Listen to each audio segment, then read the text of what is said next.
La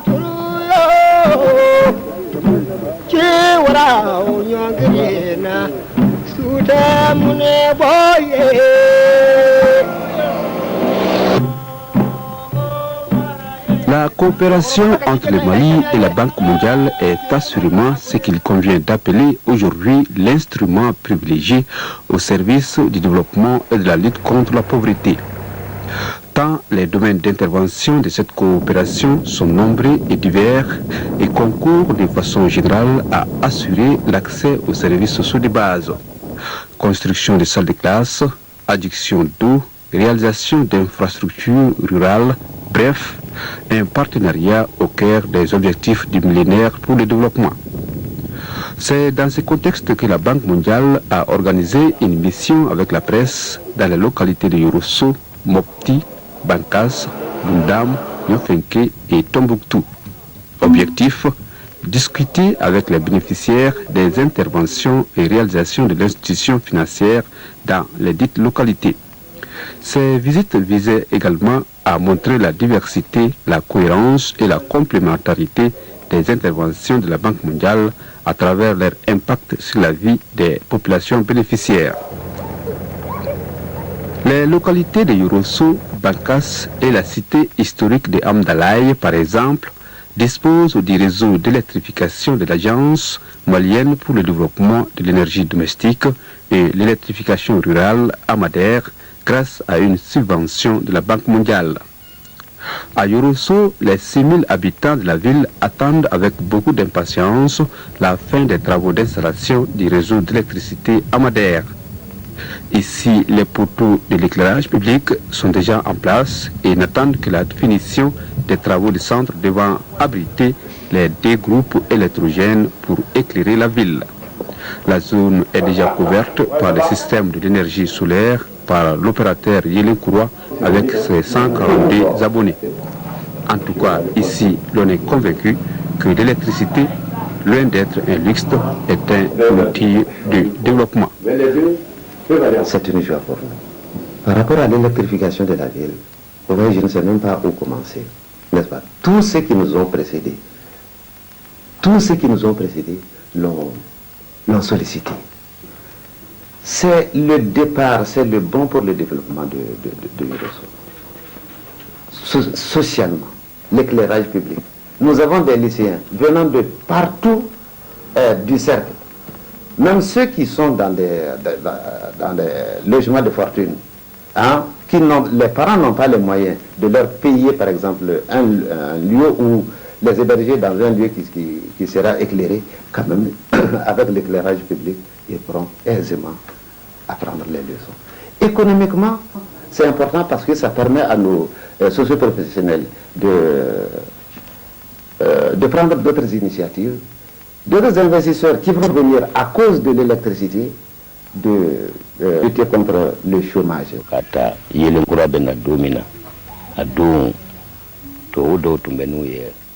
Nous avons bien accueilli en son temps l'arrivée de Yelenkoura dans notre cité. Elle nous a épargné des incendies dans nos maisons causés par la lampe tempête. Aussi, parce que le prix du pétrole a augmenté chez nous depuis un certain temps. Quand j'ai ensuite appris l'arrivée du réseau Amader, je me suis proposé parmi les premiers clients, en m'acquittant de mes redevances de 15 000 francs CFA comme frais d'installation. L'appel que je lance aux populations du Yorosso, c'est d'adhérer à l'Amader, car le courant offre plus d'avantages.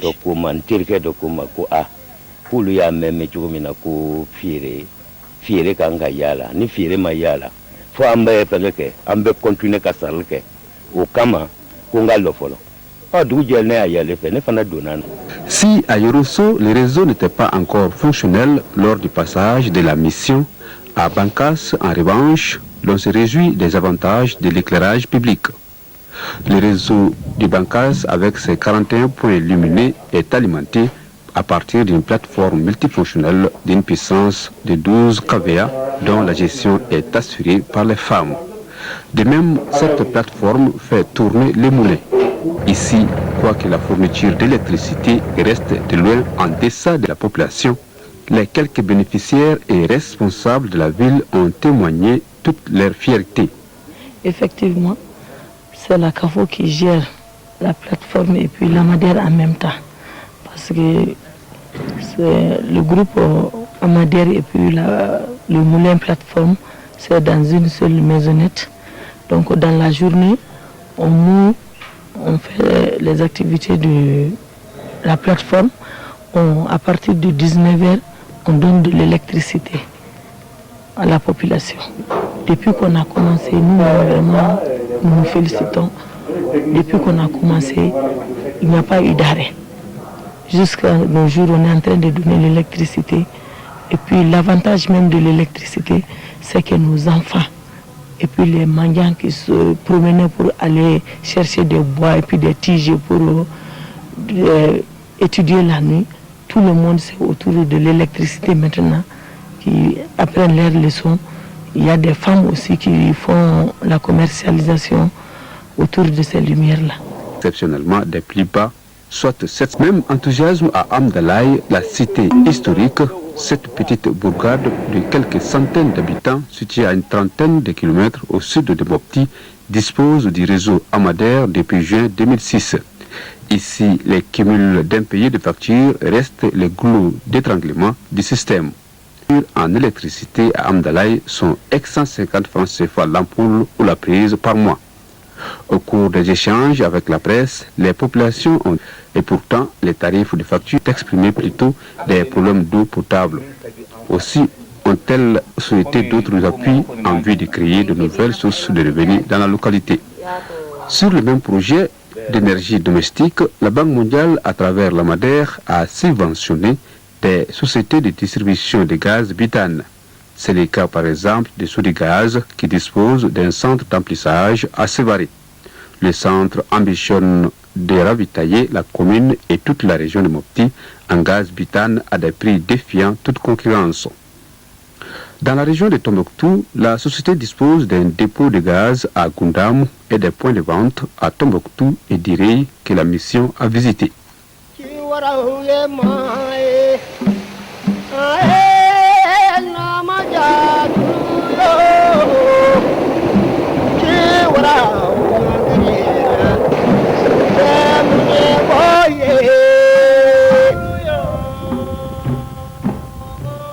Dans le cadre du programme national d'infrastructure rurale PNIR et dans sa sous-composante petite irrigation, la Banque mondiale a financé à travers un fonds de l'Association internationale de développement IDA les travaux de réalisation de nombreux petits périmètres irrigués villageois à travers les régions de Mopti, Tombouctou et Gao. Dans la zone de Kamaka, située à une trentaine de kilomètres au nord de Mopti par exemple, les journalistes ont visité deux sites de périmètres aménagés, Kamaka et Sensé. D'un coût de réalisation de 145 millions de francs CFA environ, le périmètre de Kamaka a une superficie de 24 hectares répartis entre 89 exploitants. Le périmètre a 5 composantes. Donc, premièrement, il y a la station de pompage, qui est le groupe motopompe. Ensuite, il y a le bassin de dissipation. Après le bassin, il y a les canaux d'irrigation. Après les canaux d'irrigation, il y a les prises de distribution. Après les prises, il y a le réseau de drainage. Après le réseau de drainage, il y a la digue de Saint-Paul.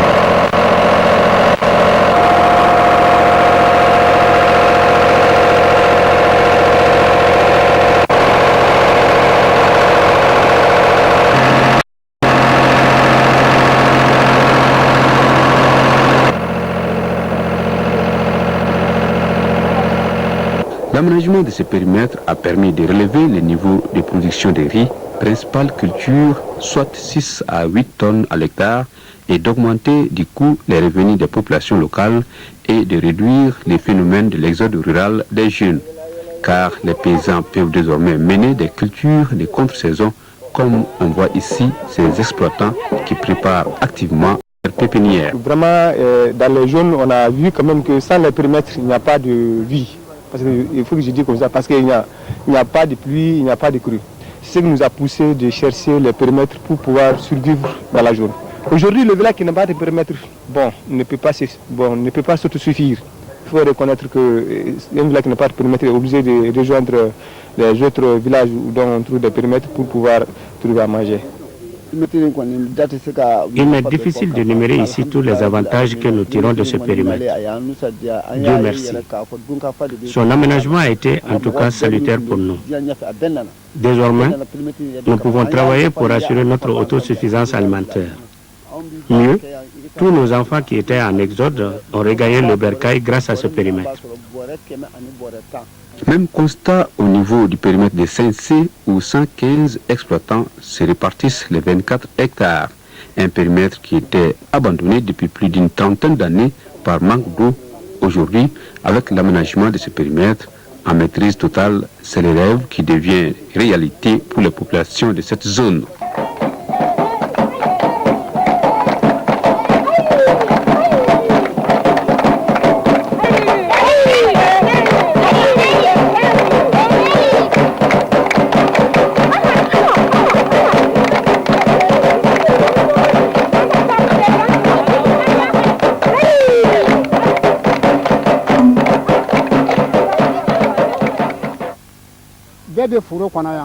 L'aménagement de ce périmètre a été une bonne chose pour nous.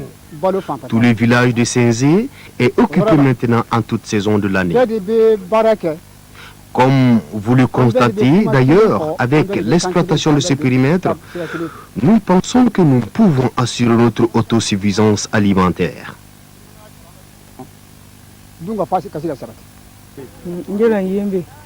L'exploitation de ce périmètre nous offre beaucoup d'avantages, nous les femmes ici à Saint-Zé. Elle nous permet de subvenir à nos besoins et aussi contribuer aux charges familiales à travers l'entretien des enfants, par exemple. À Niafenke, l'accueil a été plus enthousiaste. Ici, la Banque mondiale a contribué à l'aménagement des 6 périmètres dont les superficies varient de 15 à 30 hectares. Parmi ces aménagements, la délégation a visité 3. Il s'agit de Bambé, Daounakaina et Bailagal.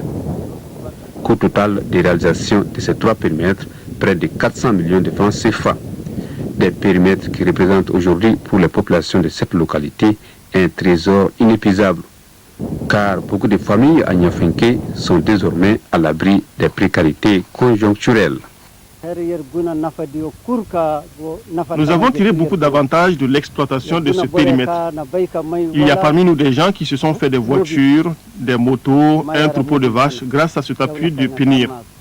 Cela ne nous empêche pas cependant de demander d'autres appuis, car nous disposons encore de 40 hectares non aménagés que nous voulons exploiter. Aussi, nous voulons qu'on nous aide avec des équipements comme des batteuses, des charrettes, etc. Je n'oublie pas la formation. Je souhaite vivement que le PNIR nous aide en matière de formation, car sans formation, il est difficile de se développer.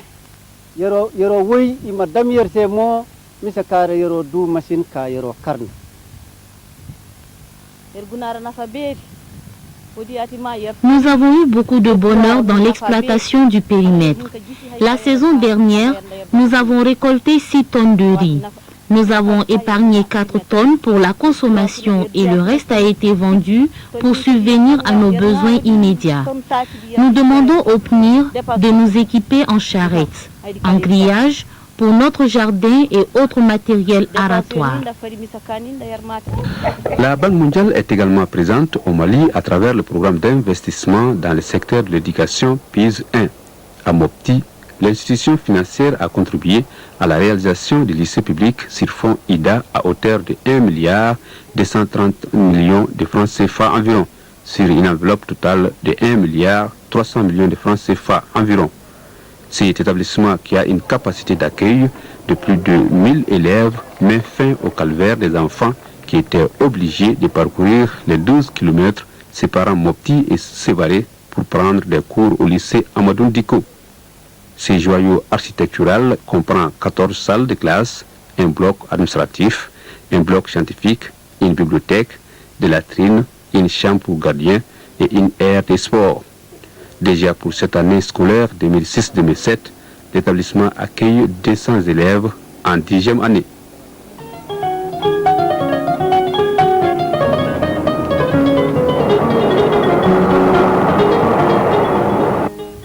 À Bankas, l'Institut de formation professionnelle IFP a été réalisé grâce à un fonds belge géré par la Banque mondiale pour une enveloppe de plus d'1,3 milliard de francs CFA.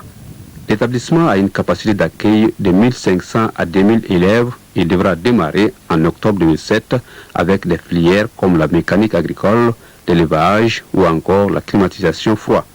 Ici, comme à Mopti, l'établissement a été accueilli avec beaucoup de soulagement par les élèves et parents d'élèves.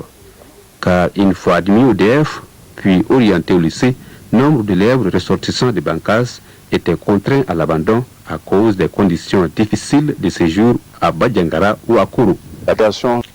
À peine installés, les responsables de l'établissement devront faire face à un premier problème crucial, l'eau potable en quantité suffisante. Cet institut a répondu en réalité à un besoin. Bankas, c'est le grenier de la 5e région. C'est une zone d'agriculture. C'est aussi une zone d'élevage. C'est pourquoi, je viens de vous le dire, les premières filières qui ont été prévues et qui vont être opérationnelles déjà à partir d'octobre 2007, c'est l'agriculture et l'élevage. Il y a d'autres filières, bien sûr. Donc, le deuxième aspect de la question, c'est que jusque-là, les nouveaux titulaires du DF, du cercle de Bankas, étaient orientés soit à Koro, qui est distant de 40 à 50 km, soit à Banjagara.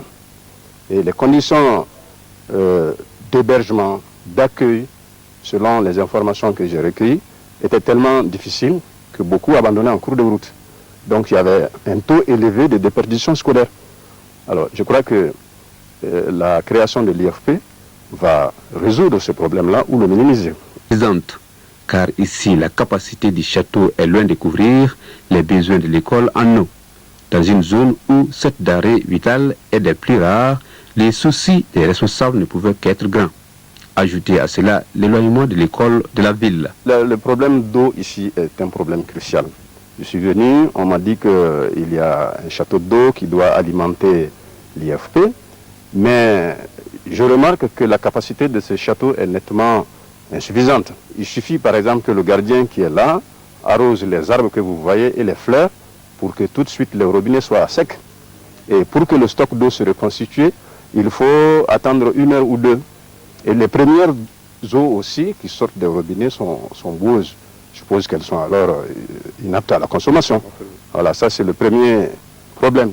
Et encore une fois, il est crucial, parce que les élèves qui sont habitués à chahuter pour un rien, il ne faut pas leur donner à la rentrée de réels motifs de protestation. La Banque mondiale, à travers les projets d'appui aux services agricoles et organisations paysannes, PASAOP, a contribué au renforcement des capacités des organisations professionnelles paysannes OPA. C'est dans ce cadre que la mission a échangé avec les responsables de la Chambre régionale d'agriculture de Mopti. Ainsi, 270 OPA de la région ont bénéficié entre 2004 et 2006 de formations techniques et en alphabétisation pour une enveloppe totale de 232 millions de francs CFA environ. Un appui qui a permis de donner plus de visibilité aux actions de la Chambre. Le partenariat entre le PASAOP et l'APECAM a été fort bénéfique. Avant, lorsqu'on parlait de la Chambre d'agriculture, peu de paysans comprenaient ces missions. Mais aujourd'hui, grâce à l'appui du PASAOP, beaucoup d'organisations professionnelles paysannes ont reçu des formations techniques et en alphabétisation, ce qui a permis de donner plus de visibilité aux actions de la Chambre, depuis au niveau village, commune, cercle et région. Au-delà des réactions de satisfaction manifestées ici et là tout au long de la tournée de presse, il n'en demeure pas moins que les attentes des populations bénéficiaires restent toujours grandes, alors même que certains projets financés par la Banque mondiale, comme le PNIR, les PASAOP, arrivent à terme. L'espoir est cependant permis, l'institution financière mondiale s'engage à accompagner le gouvernement du Mali dans ses efforts pour le développement du secteur rural. Une première leçon que j'apprends, je vois qu'un certain nombre d'acteurs qui étaient impliqués ont très favorablement accueilli ces réalisations-là. Mais de notre côté, on mesure l'ampleur des besoins et des tâches à mener, et peut-être cela nous réconforte dans la réflexion que nous menons maintenant pour la phase ultérieure de notre assistance au Mali. Depuis quelque temps, nous menons beaucoup de réflexions avec le gouvernement. Un des points centraux qui revient, c'est que notre rôle d'accompagner le gouvernement pour une croissance accélérée et soutenue devait passer par le soutien du secteur du développement rural également. Donc ça, pour vous dire que les projets en cours qui s'achèvent, des opérations de consolidation vont arriver. Maintenant, dans quelle formule? L'idée, c'est d'aller beaucoup plus sur une approche plus coordonnée, plus intégrée, pour renforcer les acquis qu'on a eus à travers ces projets qui sont en voie d'achèvement et pouvoir avoir plus d'impact sur les réalisations dans le développement rural. Mais je peux vous rassurer que la banque restera dans le secteur du développement rural avec des interventions plus importantes encore que ne l'ont été par le passé. C'est donc dire que la coopération entre le Mali et la Banque mondiale a des beaux jours devant elle. Elle qui devra davantage s'affirmer dans la lutte contre la pauvreté à travers 14 projets.